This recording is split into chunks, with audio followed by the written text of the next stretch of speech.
galera, beleza? Aqui é o Roy, hipnoterapeuta. Sejam todos bem-vindos aqui a Focus Hipnose.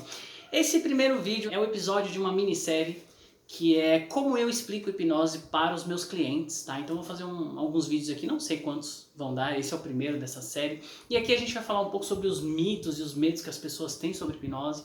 Vamos entender direitinho o que é a hipnose, tirar todas as dúvidas, desmistificar. Provavelmente eu vou dar exemplos melhores nos próximos vídeos, acompanhem aí. E a ideia aqui é sempre usar metáforas para explicar esse processo de hipnose, mas o que a gente precisa saber e ter em mente é que todo esse processo que eu vou explicar através de metáforas acontece aqui no nosso cérebro de diversas formas, trabalhando com diversas áreas do nosso cérebro, tá? Mas vamos usar a metáfora porque assim eu consigo explicar isso para alcançar o maior número de pessoas possível. Nossa mente ela gosta de metáforas e isso facilita muito o processo de aprendizagem também, tá bom? Bom, vamos lá. O que é a hipnose, começando aqui essa série de vídeos no canal. E eu gosto de explicar a hipnose da seguinte forma. Primeiro, eu gosto de deixar bem claro que é um processo totalmente natural da nossa mente. E aqui, para a gente começar a explicar isso, vamos desconstruir primeiro tudo aquilo que a gente vê em filme, em série, em desenho, que a gente vem aprendendo ao longo da vida o que é a hipnose de uma maneira totalmente, vamos dizer assim, hollywoodiana. E aí a gente tem a falsa impressão de que hipnose é um negócio de outro mundo, que o hipnotista é um cara que tem poder sobre a mente da gente. Não! E galera, a primeira coisa que eu gosto de falar, e eu falo sempre para os meus clientes hipnose é um processo natural que acontece o tempo todo e diariamente, no nosso dia a dia. A gente passa às vezes mais tempo em hipnose do que qualquer outra coisa, tá? A gente costuma dizer também que é foco e concentração. Eu costumo dizer que foco e concentração faz parte do processo da hipnose, mas não é só isso.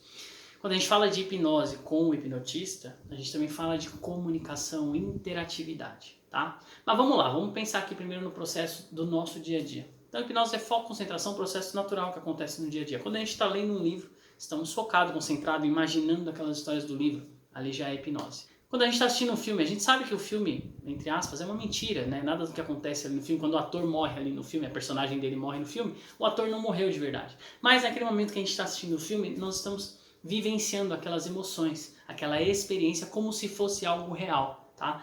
No próximo vídeo eu vou dar mais exemplos disso e aí também vou entrar no modelo da mente e a gente vai juntando essas informações. Mas aqui é só para você ter ideia de como a hipnose acontece no nosso dia a dia o tempo todo, tá? Bom, se a hipnose é um processo natural que requer foco e concentração, a gente já começa a trabalhar aqui a questão dos mitos e medos. Um dos maiores mitos sobre a hipnose e um dos maiores medos, muita gente chega pra mim e fala assim: Roy, eu tenho medo de passar pelo processo de hipnose porque eu tenho medo de dormir e não acordar mais. Por quê? Porque a gente vê no filme o cara lá fecha o olho, dorme, ou nas apresentações de hipnose, o cara fala durma, o outro fecha o olho e parece que ele dormiu, né? Inclusive é muito curioso, esse termo hipnose é uma junção de duas palavras, né? Hipnos, que é o deus do sono grego, e osis, que significa ação. Se juntar essas duas palavras seria alguma coisa do tipo ação de dormir. Quem cunhou esse termo foi o James Braid, um médico inglês que lá por volta de 1840, durante os estudos dele, né, ele entendeu que as pessoas nesse processo de hipnose, que ainda não tinha esse nome, foi ele que cunhou, as pessoas entravam num tipo de sono artificial, um sono induzido. Então ele cunhou esse termo porque ele acreditava que as pessoas dormiam. E ele mesmo, no decorrer dos estudos dele, percebeu que as pessoas na verdade não dormiam. Simplesmente entravam num estado de foco, concentração numa única ideia. E aí ele tentou mudar esse termo para monoideísmo, né? Uma única ideia. Seria a concentração, o foco em uma única ideia. Mas o termo hipnose já tinha sido tão popularizado que ele não conseguiu reverter. E pensando bem até melhor, né? Porque hoje a gente fala, por exemplo, hipnoterapeuta. Imagina eu falar monoideroterapeuta. Eu não entendi o que ele falou. Mas, passando essa história aí, a gente viu que tinha a ver com sono, mas ele mesmo percebeu que não tinha nada a ver com sono. Porque uma pessoa que está dormindo, ela não se concentra, ela não foca em nada. Tá? Ela está ali dormindo, descansando. E ela também não segue sugestões. Tá? Outro medo que as pessoas têm muito grande é: mas eu tenho medo de não voltar mais. Mas ninguém volta mesmo, né? Se você vai ter esse medo, você vai continuar com ele. Porque para voltar de algum lugar, você precisa ter ido para algum lugar. E as pessoas no processo de hipnose, elas não vão para lugar nenhum. Lembra que é foco e concentração? Então elas estão ali sentadinhas.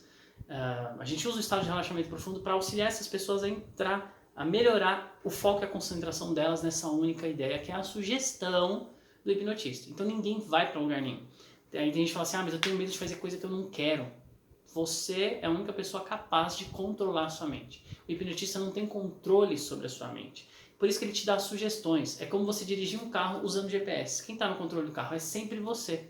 O GPS só vai te dar uma sugestão. Vira à direita, vira à esquerda. Você é obrigado a seguir? Não. né? A tecnologia está avançando, mas ainda, na maioria dos casos, o GPS ainda não dirige o carro, tá? Nosso processo de hipnose é igual. Quem faz a experiência acontecer é sempre a pessoa hipnotizada, seguindo o que o hipnotista fala. Aí tem gente que fala assim, ah, mas eu tenho medo de contar um grande segredo, eu tenho medo de falar minha senha do banco, falar minha senha do Facebook, do WhatsApp. Ninguém faz nada que não queira nesse processo. Por quê? Porque se você está ouvindo o tempo todo o que o hipnotista fala, se o hipnotista chega para você de maneira antiética, né, porque é super antiético fazer isso, mas se por um acaso ele arriscar e falar assim, ah, agora você vai me passar a senha do banco, você está ouvindo. Seu cérebro já processa essa informação e fala, opa, aqui não. Senha do banco eu não posso passar, eu sei que vai me prejudicar. E aí você não faz. Ou seja, ninguém faz nada que não quer durante o processo da hipnose. Então aqui, já esclarecendo, a hipnose não é coisa do capeta, não tem a ver com religião. Vocês já viram que é um processo que acontece naturalmente no nosso dia a dia. No próximo vídeo eu vou dar mais exemplos, tá? Mas ninguém faz nada que não queira. Ninguém sai do corpo, ninguém perde a consciência. Pelo contrário, você ganha mais consciência de si, usando o que é a sua imaginação. Tem muita gente também, inclusive, que chega pra mim e fala assim, ah, eu duvido você me hipnotizar, Roy. E a minha resposta é, não dá. Por quê? Porque lembra, eu sou só o GPS. Se você quiser passar pela experiência de uma maneira guiada e seguir o que eu falo, acontece. Não existe uma disputa de mente. Existe juntar as duas mentes para potencializar aquela experiência para a pessoa que vai ser hipnotizada. Então aqui a gente já traz também, inclusive, algumas premissas para passar pelo processo da hipnose, tá? Eu costumo dizer que tem pelo menos 3. E a primeira delas, para que a pessoa possa passar pelo processo de hipnose, ela precisa querer passar por esse processo. Porque ninguém faz nada que não quer. Hipnotista não tem poder sobre a mente de ninguém. Como eu disse, mal temos poder sobre a nossa própria mente, quanto mais de outra pessoa. Inclusive, se fosse assim, seria muito simples. Eu diria que 99% dos crimes estariam resolvidos. Eu pegava lá a pessoa acusada, estalava o dedo e falava, durma! Aí agora me fala tudo o que aconteceu. Se você é o culpado ou não, você vai falar a verdade. Acabou. Não, nada a ver, irmão. Então, por que que isso não acontece? Porque ninguém tem poder sobre a mente do outro. A pessoa ali que vai ser hipnotizada, ela precisa querer passar pelo processo. É o primeiro passo. Senão nada acontece. Segundo passo, ela precisa seguir as instruções. E quando eu digo seguir as instruções, é imaginar, criar aquele cenário que o hipnotista fala para a pessoa. Se o hipnotista fala para você assim, e agora imagina um Fusca azul com bolinha amarela, e você tá lá, Fiat vermelho, Fiat vermelho, Fiat vermelho, não tem hipnose, porque você não está seguindo a sugestão. É igual o GPS falar para você, vira direito, fala não, vou reto aqui. Se não seguir, não acontece. E o terceiro ponto, como eu falei, tem que ter comunicação, ou seja, a gente precisa entender o que um e o outro falam. Se eu fizer hipnose com um cara lá da China, por exemplo, ele só fala chinês e eu só falo português, não tem hipnose, porque a gente não consegue se comunicar, tá? What? Então, ninguém dorme, ninguém vai para lugar nenhum, ninguém vai para Nárnia, ninguém perde a razão, ninguém faz nada que não queira, ninguém vai passar a senha do banco. Para passar pelo processo de hipnose, as pessoas precisam querer passar por esse processo, seguir as instruções e ter a possibilidade de se comunicar. Qualquer pessoa pode ser hipnotizada? Eu costumo dizer que qualquer pessoa que consiga ter essa capacidade de seguir esses 3 passos, sim. E eu falo isso porque às vezes tem a questão da língua, às vezes tem a questão da comunicação, né? Por exemplo, eu não falo linguagem de sinais.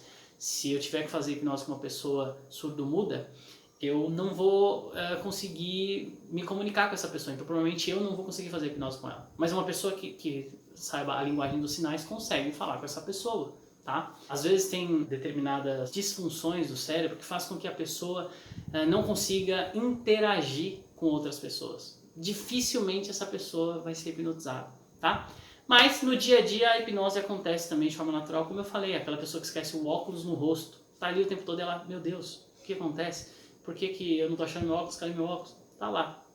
A mente criou ali uma coisa chamada alucinação negativa, que vocês vão ver no próximo vídeo, e essa pessoa já está sendo hipnotizada no dia a dia. Então é isso, galera. Sobre mitos e medos da hipnose, não precisam ter. Hipnose só acontece se vocês se permitirem passar pelo processo e seguir as instruções. E às vezes vocês não estão num bom dia e pode ser que naquele dia não aconteça. Mas não significa que porque não aconteceu naquele dia, vocês não são pessoas hipnotizáveis. Tá bom?